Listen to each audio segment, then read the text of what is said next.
Good evening and welcome to Washington. I'm Shannon Bream in for Brett Baer.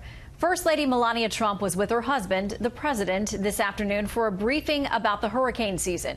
Earlier in the day, the president unleashed a rhetorical hurricane, ripping into the media for its coverage of his wife.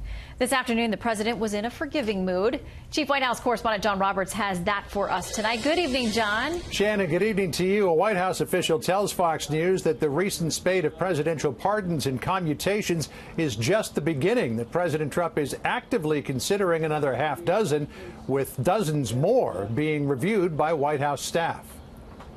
We had a season last year like no other in terms of the power, the level, the hurricanes, the fires along the West Coast. President Trump at FEMA headquarters today for his annual briefing on the upcoming hurricane season.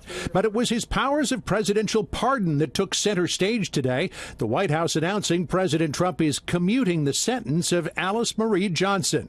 Last week, Kim Kardashian called on the president to ask him to pardon Johnson, a great-grandmother who has been jailed since 1996 on a nonviolent drug charge. While the commutation fell short of a full pardon, the White House praised Johnson's rehabilitation in a statement saying Ms. Johnson has accepted responsibility for her past behavior and has been a model prisoner over the past 2 decades. I'd like to sort of maybe say and pay some respects to some of the people here today. I have a list. Of course, we have to start with our great First Lady, Melania.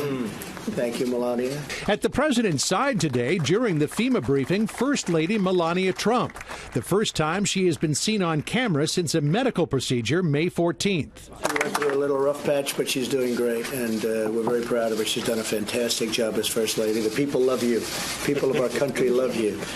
So thank you, honey. The First Lady was out of public view for 22 days, prompting speculation in many media outlets that something was amiss.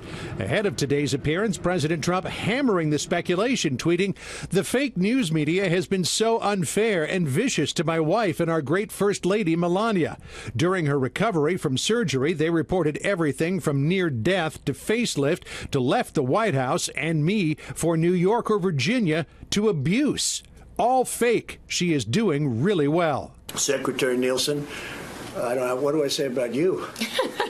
You are doing great. President Trump today also spreading a little love around for cabinet members on the front lines of disaster response and throwing a big bone to his embattled EPA administrator, Scott Pruitt.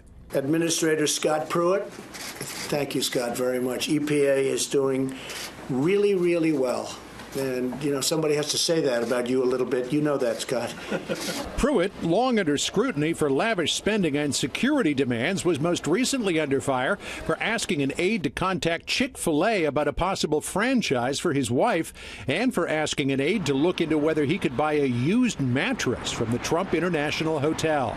People are really impressed with the job that's being done at the EPA. Thank you very much, Scott.